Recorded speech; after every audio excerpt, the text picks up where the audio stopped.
Hello everybody and welcome to another episode of Math-321. So today we're going to continue investigation 25, which is the symmetric groups. So here's what we went over last time, as well as maybe a couple of new things. So last time we learned that a permutation of a set is simply a rearrangement of the elements of the set, and then we use a function to keep track of the rearrangement. So definition 25.2 is a more technical definition of a permutation. A permutation of a set S is a bijection F from S to itself. So that is what a permutation is. And then we had theorem 25.4, which we proved with a couple of activities. So let S be a set, and let P of S denote the collection of permutations of S. So that's all the bijections from S to itself. Then P of S is a group under the operation of function composition. And that group P of S, that is called the permutation group of S. Now I think what we didn't quite get to last time is the following. So if S is a set with n elements, then P of S is essentially the same as P of 1, 2, 3, etc. up through n. So the reason those are essentially the same thing is that it really doesn't matter what you call the elements of S. The bijections from S to itself will still be the same regardless of what you're calling the elements. Because the elements of P of S are not the elements of S, they're the bijections from S to itself. So it really doesn't matter what you call those elements. And for that reason, we just typically assume that the elements that we're working with are the numbers 1 through n. And then if we are working with the numbers 1 through n, P of S has its own special name, which is the symmetric group of degree n. So the symmetric group of degree n is the group S of n, and I think this is actually a typo. Sorry, we found one so quickly. So that is the permutation group of 1, 2, 3, etc. up through n. That's called the symmetric group of degree n, and then it has this notation here, S sub n. So this is one of the most important and fundamental objects in all of abstract algebra, so we're going to spend quite a bit of time with it. Okay, so let's talk about how the notation for these permutations actually works. So it's going to work the same way as the notation that we used for symmetries of polygons. So let me just remind you how those worked. So if you have a symmetry like this one where you have a triangle and then you're rotating the triangle 120 degrees counterclockwise. So in this symmetry, 1 would move to where 2 was before, and then 2 would move to where 3 was before, and 3 would move to where 1 was before. The way the notation works is on the top row, this point goes 2, and then on the bottom row, this point's original position. So you would say that the point 1 goes to the original position of 2, the point 2 goes to the original position of 3, and the point 3 goes to the original position of 1. So when you're thinking about the notation as standing for a geometrical symmetry, that's how it works. Now, if you want to just use the notation as a function, then you have your inputs in the top row and you have your outputs in the bottom row. So if you would apply the function to the number 1, then the output would be 2. If you input 2, then you output 3. If you input 3, then you output 1. Okay, so as we noted last time, not all permutations are actually symmetries. There are many more permutations than there are symmetries, because a permutation can be any rearrangement of the elements 1 through n. So, but the notation for permutations does work the same way as for symmetries, except what you're thinking about is not moving a polygon around, but rather just moving the individual elements around. Okay, so let's think about this example here, where we're rearranging the numbers 1, 2, 3, 4 to be in the order 2, 4, 1, 3. So what's going on here is that 1 is being moved to the original position of where 3 was before. So in the notation, we have 1 above 3. So that means that 1 goes to where 3 was before. And then similarly, 2 goes to where 1 was before. So we have 2 and then 1. And then 3 goes to where 4 was before. So we have 3 and then 4. And then 4 goes to where 2 was before. So we have 4 and then 2. Okay, another way that you can picture this is if you want to just do it with one set of numbers, you can do it like this. So this arrow here means that 1 goes to where 3 was, and then 3 goes to where 4 was, 2 goes to where 1 was, and then 4 goes to where 2 was. Okay, and you get the same notation from that. So it's 1 is on the top row, the first starting point is in the top row, and then the ending point is in the bottom row. So you have 1 above 3, for example. And then the way it works if you're going to use the permutation as a function is exactly the same way. So you have the input in the top row and you have the output in the bottom row. So you would read that you input 1 and you output 3, input 2, output 1, and etc. Okay, so if you're looking at that second picture there, then the numbers are always connecting from the thing in the top row to the thing in the bottom row. Okay, so one thing to keep in mind when you're using these permutations is that they really are functions. We're using them to represent rearrangements of numbers, but what they actually are is functions. So for that reason, we can actually use them exactly with the same notation as a function. So for example, this is the same permutation that we had on the last slide. If I call this sigma, so sigma, then I can write that sigma of 1 equals 3. So that's input is in the top row, output's in the bottom row. Sigma of 2 equals 1, that's here. Sigma of 3 equals 4, that's this one. And sigma of 4 equals 2, so that's this one. And furthermore, since these are functions, we're going to be using function composition, but we're going to be writing function composition with multiplication notation. Okay, so that's a little bit strange, but what that means is that if I want to write sigma composed with tau like that, then I just write it like sigma times tau. And so if I'm trying to evaluate sigma tau of 1, for example, we apply the tau first because sigma tau of 1 would be sigma of tau of 1. So the rightmost permutation gets applied first. And that's the same as it was when we were doing the symmetries. Okay, so now let's talk about cycles. So a cycle is a special type of permutation. Not every permutation is a cycle, but some of them are. And so it's a special type of permutation where elements move in a loop. So for example, this is the same example that I showed you on the last couple of slides. So it's the one where 1 moves to where 3 was, and then 3 moves to where 4 was, 4 moves to where 2 was, and then 2 moves to where 1 was. So another way that you could write this, if you just rearrange where on the page you've written the elements, is like this. 1 moves to where 3 was, 3 moves to where 4 was, 4 moves to where 2 was, and then looping back around, 2 moves to where 1 was. Okay, so that forms a little loop like that. And if we want to think of it as a function, it's 1 is mapped to 2, 3 is mapped to 4, 4 is mapped to 2, and 2 is mapped back to 1, which completes the cycle. And then cycles, they have their own more compact notation, which is nice. You know, in math, we like to write everything as compactly as humanly possible.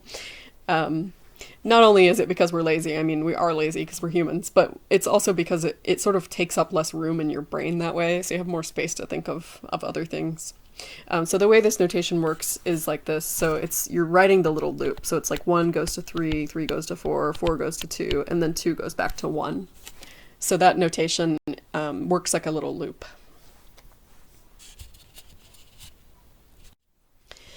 Okay, so let's think a little bit more about cycles.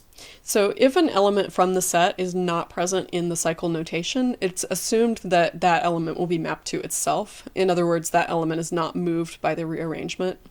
So for example, if we look at tau in the symmetric group on 5 elements, and tau is only written with 3 elements, so tau is 312, then that means that tau of 3 is 1, so that's that one, and then tau of 1 is 2, that's that one, and then tau of 2 is 3, so that's that one. But then what happens to 4 and 5? We just assume that they're the identity. So tau of 4 is 4, and tau of 5 is 5. And then more formally, we have the following definition, which just says everything that I just said, but with, variables. So let k be a positive integer.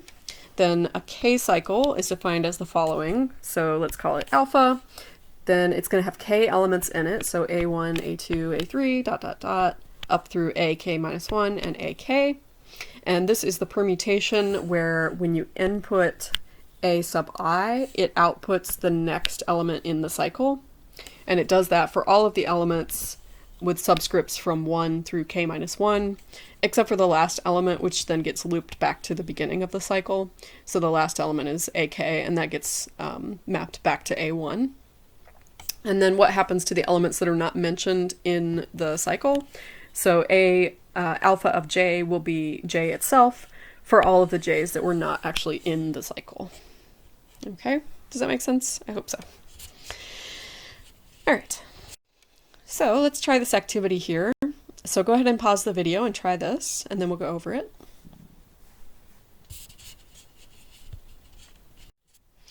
Okay, so let's go over the activity.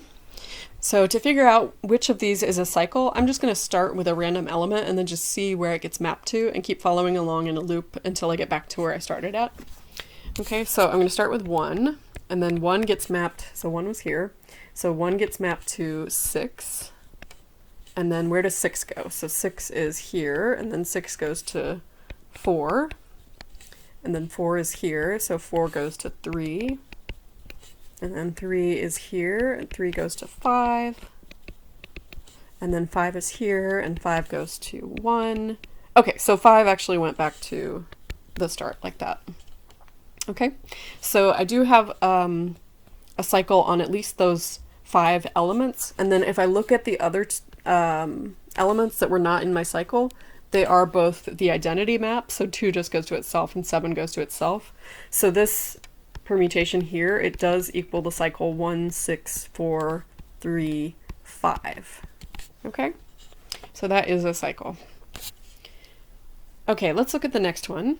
So if I start with 1 again, 1 just goes back to itself, so that's not really a good one to start with. And then 2 is the same way, 2 just goes back to itself. So let's start with 3.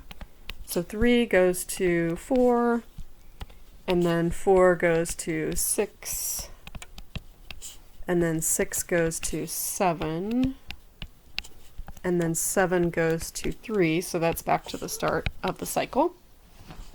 And now if I look at all of the elements that I did not actually find in my cycle, so 2, 1, and 5, they do all get mapped to themselves, so I can write this permutation as one single cycle, which is 3, 4, 6, 7. I'm sorry if you guys can hear some background noise right now. My cat is actually climbing all over the computer. Okay, so let's look at the last one here. So I'm going to start with 1. So 1 gets mapped to 2. And then 2 gets mapped back to 1. So that is its own little loop. And then let's see what happens to some of the other elements. So 3, for example, goes to 4, and then 4 goes back to 3. That's those two. So what you can see here is that this permutation is not a single cycle. So I'm just going to write that.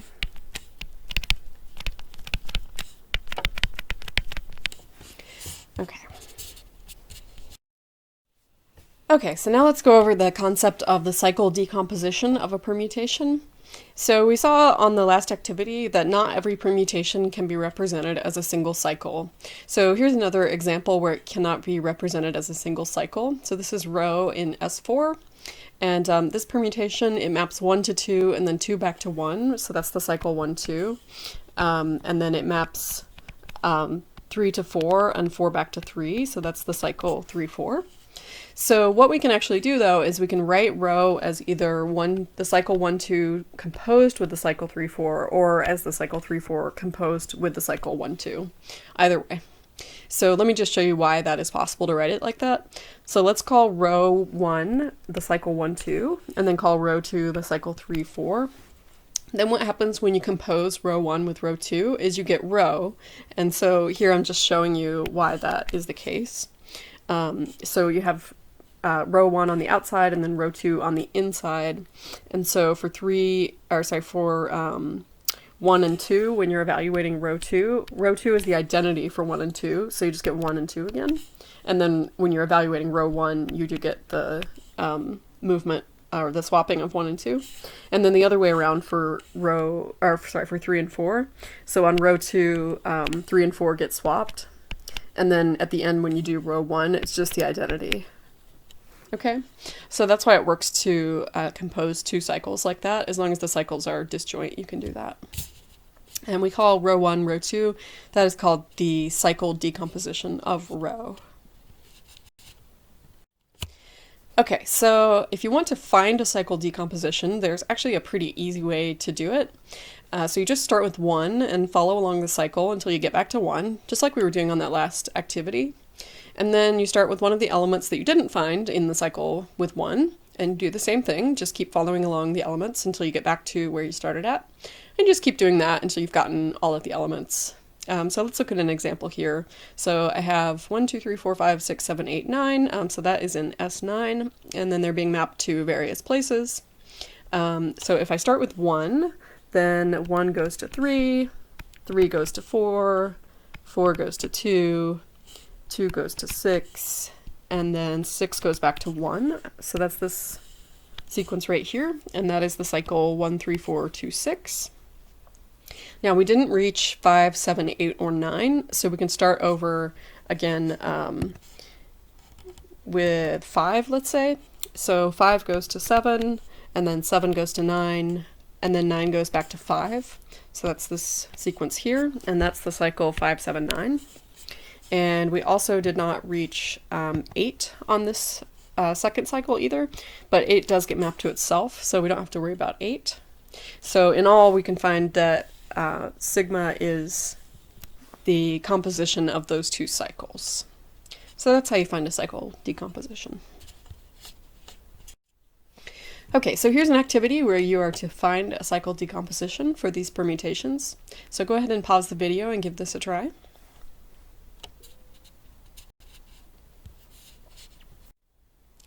Okay, so now let's go over the answers. So we're going to find the cycle decomposition for A here. So I'm just going to start with 1, and let's just see where 1 goes. So 1 goes to 2, and 2 goes to 4, and 4 goes to, okay, 4 goes back to 1. So that's back to 1. So this is the cycle 1, 2, 4. Okay, and then what are some elements that I did not find? So for example, I didn't find 3, but 3 gets mapped to itself, so I can ignore that one. And then I didn't find 6, that also gets mapped to itself, so I can ignore that one. What else? So 5 goes to 7. So 5 goes to 7, and then 7 goes back to 5. So that is the cycle 5, 7. And at this point, I've covered all of the elements, so I can say that this permutation equals 1, 2, 4, composed with 5, 7, like that. Okay? So let's look at the next one. So I see that 1 goes to itself, and 2 also goes to itself, and let's see what else. 6 goes to itself. So I don't have to worry about any of those. So let's see. 3 gets mapped to 5, so it's 3 to 5, and then 5 goes to 4, and then 4 goes back to 3. So that is the cycle 3, 5, 4. And then let's see what else. So 7 goes to 8, and 8 goes back to 7, like this. So that is the cycle 7, 8. So in all, I can say that this permutation is equal to the composition of 3, 5, 4 with 7, 8. Okay, let's look at the last one. So in this one, let's see, it looks like 4 and 4, 4 gets mapped to 4, 8 gets mapped to 8, and everything else is moving. So let us start with 1. So 1 gets mapped to 6, and then 6 gets mapped back to 1. Okay, so that's 1, 6. And then what else? So 2 gets mapped to 10, and then 10 goes to 3, and then 3 goes to 9, and then 9 goes back to 2. Okay, so that is the cycle 2, 10, 3, 9. Okay, and then let's see what else. Find a different color here. Orange. Okay, so 5 goes to 7, and then 7 goes back to 5. So that is the cycle 5, 7, and then I think that covers everything. So in all here, what we found is that this permutation here is, let's put it all together, 1, 6, 5, 7, 2, 10, 3, 9. So that is the whole decomposition there, and these are the others. Okay. Okay, so here's another activity for you. Let's just see if you can go back in the opposite direction and write the permutation notation from the cycle notation.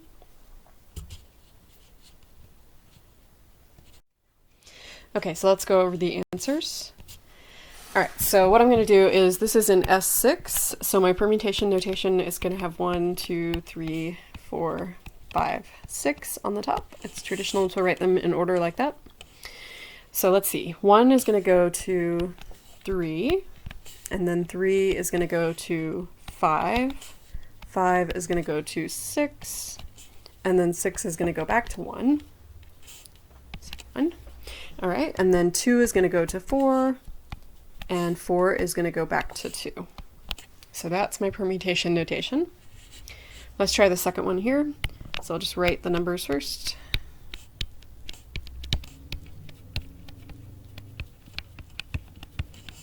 Okay, so let's see what happens. So 2 goes to 5, 5 goes to 3, 3 goes back to 2, 7 goes to 4, 4 goes back to 7, 6 goes to 9, and 9 goes back to 6. And then what happens to the 3 elements that we didn't cover? They are going to just stay the same. Okay.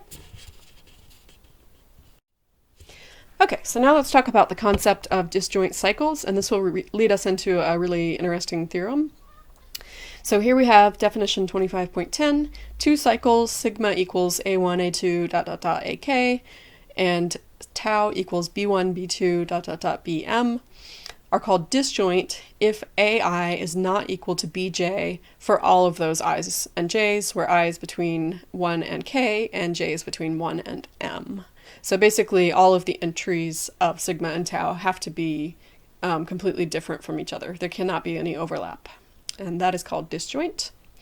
So the next theorem tells us that we can actually write any permutation as a product of disjoint cycles. So that might be something that you had noticed so far. All of the permutations that we wrote in cycles, the cycles that we found were disjoint from each other. So theorem 25.11, let n be a positive integer.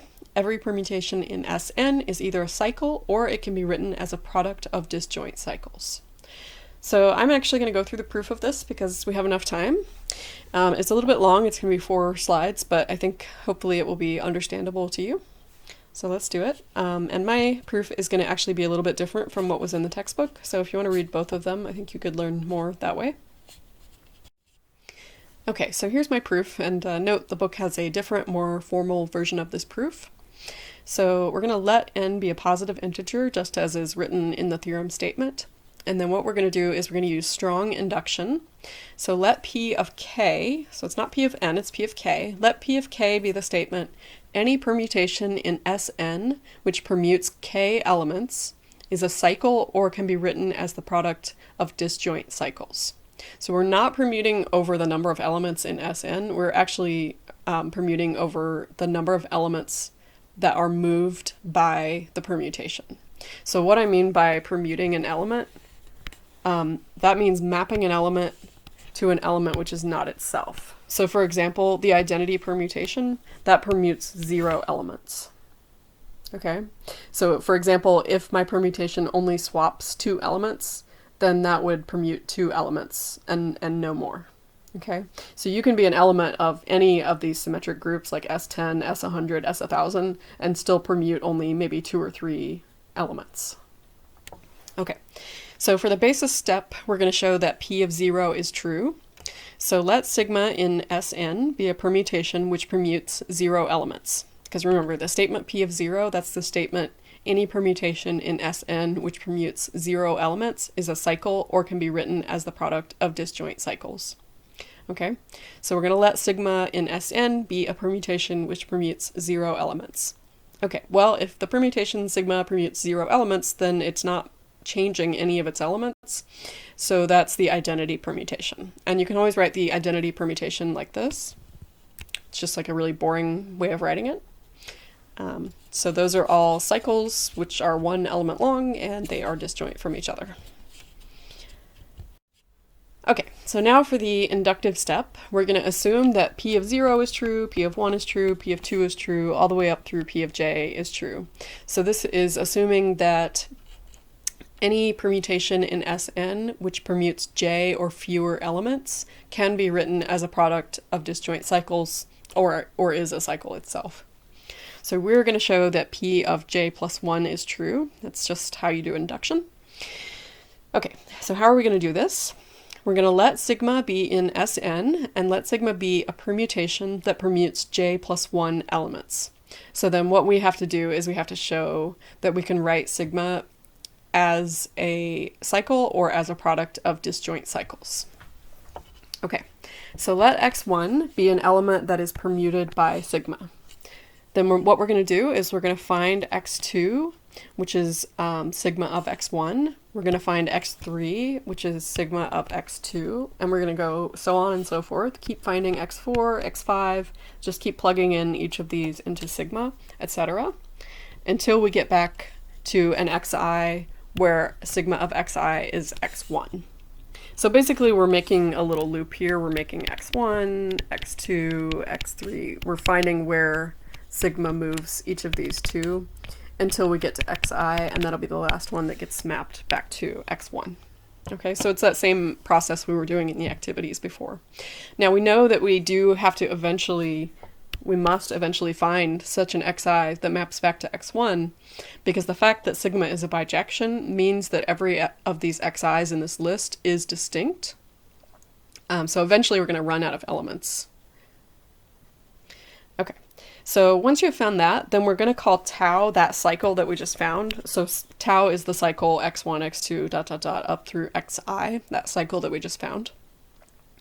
And then what we can say about tau is the following. So for all of the elements in 1, 2, 3, dot, dot, dot, up through n, so for all of the elements that we're considering in being permuted, we have the following. So if x was in that list from x1, x2 up through xi, then tau moves that element x to the same place that sigma would have moved it. So it permutes it in the same way that sigma would have. And on the other hand, if x is not in that list that we just found, x1 through xi, then tau is the identity. So tau just, you input x and you output x again. Okay, so the thing that tau does is it moves the elements that are in that cycle that we found, it moves them through that cycle, and then if x is not an element that's in that cycle, then tau does nothing. Okay, so we found one cycle, just like we've been doing on the activities. We found like the first cycle. Okay, so we have tau, and this is just the same as what was on the last slide. And now what we got to do is we got to think about what happened to the other elements that were not in that first cycle that we found. So we're going to define rho, and rho is going to be defined in the following manner. So it's defined for all of the elements 1 through n, and the way it works is if x was in that first tau cycle that we found, then rho is going to do nothing. It's just going to be the identity. However, if x is not in that tau cycle that we found, then rho is going to move and permute x in the exact same way that sigma would have done. Okay, so rho performs the same permutation as sigma for the elements that are not permuted by tau, and otherwise it does nothing. So looking at these two definitions here for tau and for rho, I hope that what you can see is that sigma is actually the composition of tau and rho. So x is either in that list from x1 to xi, or it's not in it. So in either case, either way you look at it, when you compose tau and rho together, you're going to get that sigma of x is equal to tau of rho of x. And so another way to say that is that sigma equals tau times rho, since we're using multiplication notation for the compositions. Okay, and now what we can do is we can say that since rho is a rearrangement of the elements 1, 2, dot, dot, dot, up through n, that means that rho itself is an element of the symmetric group of n elements, Sn. And then furthermore, since rho permutes fewer elements than sigma, and we know that rho permutes fewer elements than sigma because we removed that tau cycle from sigma to get rho. Okay, so rho doesn't permute any of the elements in tau. So rho is permuting fewer things than sigma did. So from that, we know from the inductive assumption, remember we assumed that those statements P1, P2, etc. up through Pj, we assumed those were true. So that means that that rho can be written as a cycle or as the product of disjoint cycles. And then since we also have this, that sigma equals tau times rho, well, tau is a cycle and rho is a cycle as well, or the product of disjoint cycles, then that means that we've written sigma as a product of cycles. So to finish up, since we have shown that sigma is a product of cycles, all we really have to do to finish up is just to show that those cycles are disjoint. So we already know that the cycles in rho are disjoint from each other, but what we have to show is that tau is also disjoint from any of the cycles that are in rho. Okay, so in other words, to do that, what we have to do is we have to show that there are no elements that are permuted, in other words, that are actually rearranged, actually moved, mapped somewhere else, by both tau and rho. So to do that, we're going to do it by contradiction. So we suppose that there is an element x that is permuted by both tau and rho. So since x is permuted by tau, that means that x must have been in that list that we found for the cycle. Remember, we found x1, x2, etc. up through xi, and we called that tau. So that would mean that x is in that list.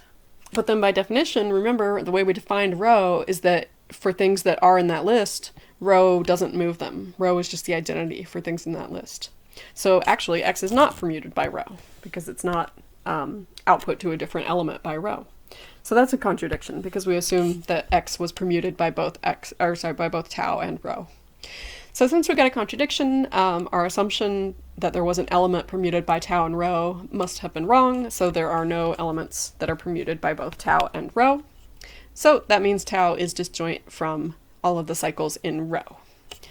So what we have is that we've written sigma as a product of disjoint cycles, and then, where rho is a product of disjoint cycles and tau is a cycle that is disjoint from all of the cycles of rho.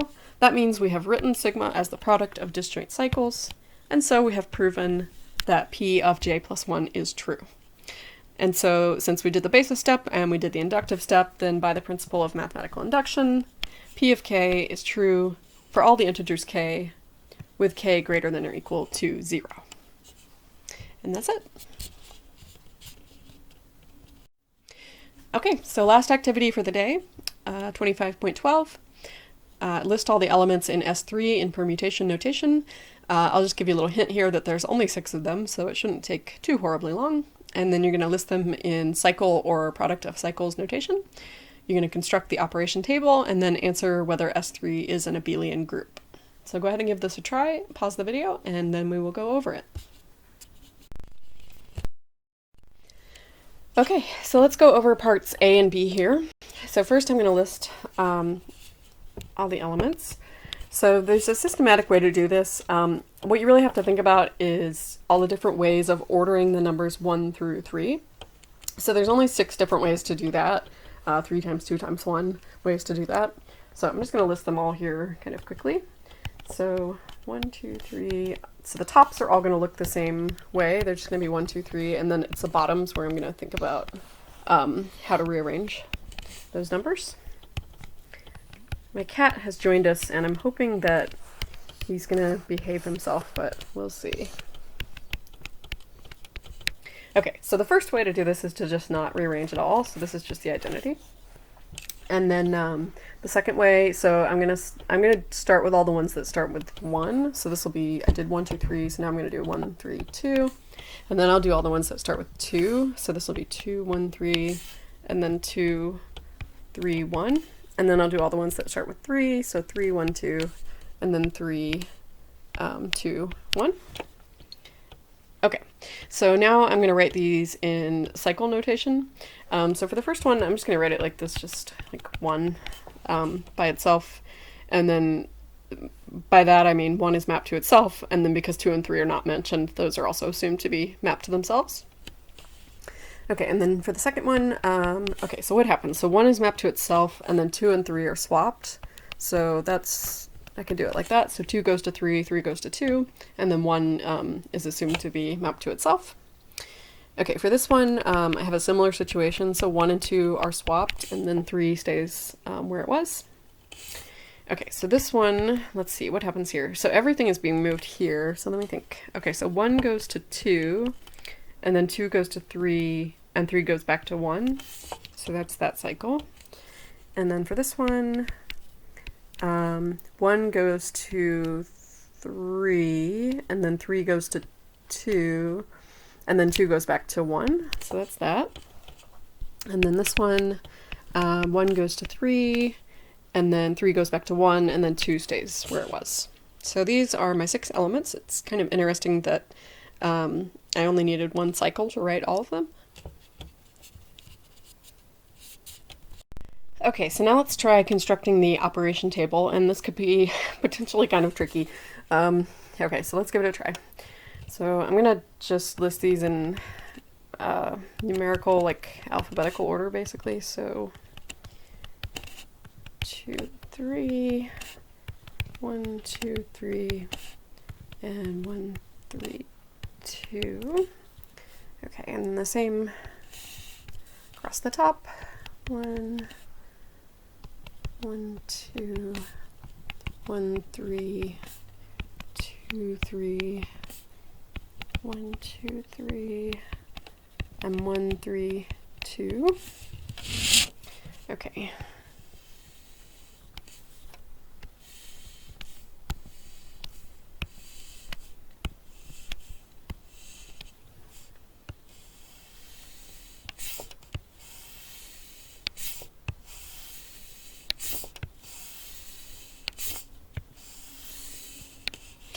Okay, so for the identity permutation, these rows, just like in every group, are going to be identical to what was on the listed on the left there, because this is the identity permutation, just 1 by itself. Okay, and then over here, same way.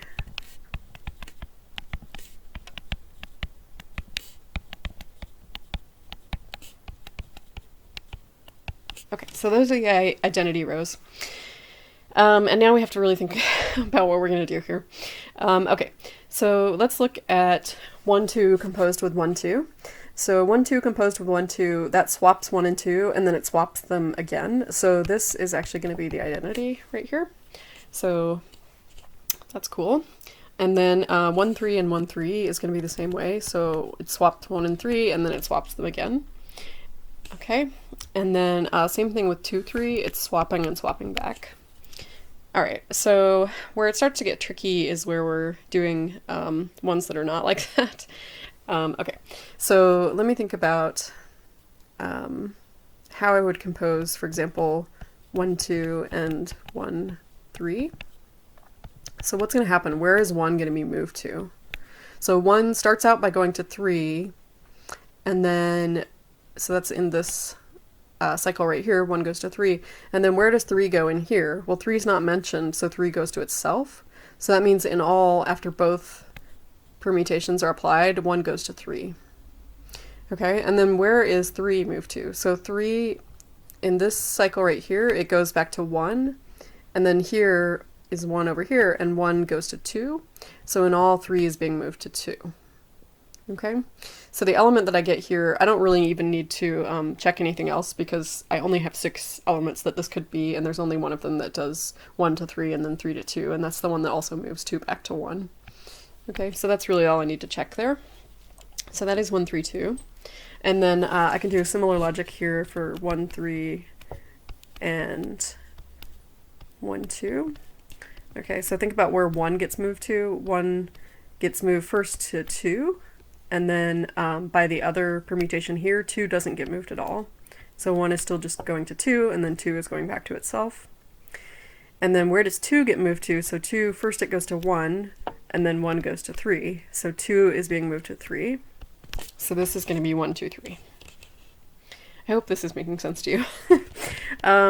Okay, let's do the others. So 2, 3, and 1, 2.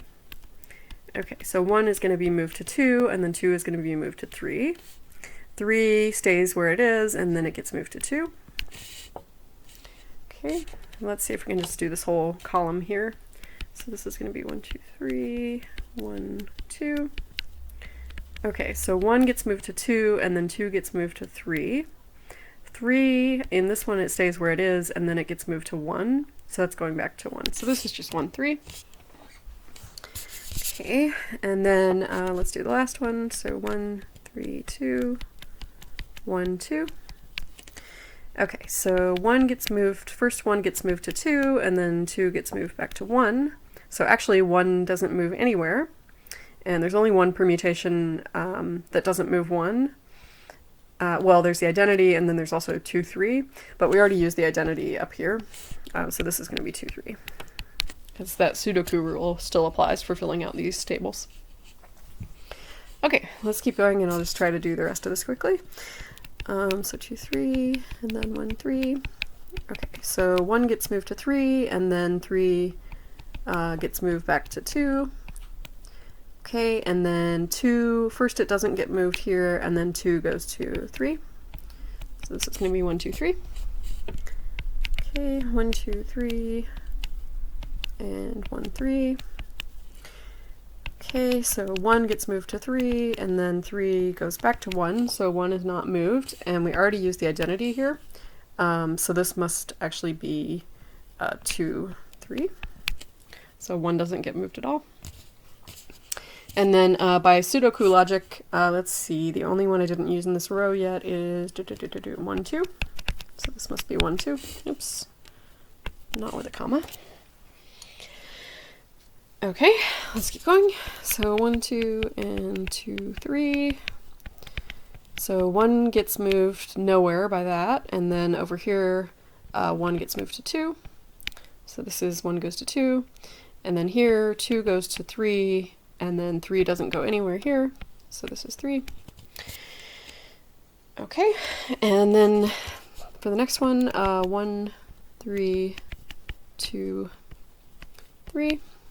Okay, so let's see, 1 moves nowhere, and then 1 moves back to 3. Okay, and then here 3 goes to 2, and 2 goes nowhere, so 3 goes to 2. Alrighty, and then I think probably by this point you might be able to fill in the rest of this by Sudoku logic, but I think I'm going to stop here. But let's just talk briefly about whether S3 is an abelian group or not. So let me show you a couple of places where you can see that it is not an abelian group. So for example, like right here, we do have that 1, 2 times 1 is the same as 1 times 1, 2. But for example, like right here, these are not the same. So we can say that 1, 3 times 1, 2 is equal to 1, 2, 3. But 1, 2 times 1, 3 isn't equal to 1, 3, 2. Right, so this is not an abelian group. Alright, so I think we'll leave it there for today, and thank you for watching. If you have any questions, need any help with the homework, just send me an email. I'm happy to video chat with you and help you with your homework. And I hope you're staying safe and healthy, and I will see you next time. Bye-bye.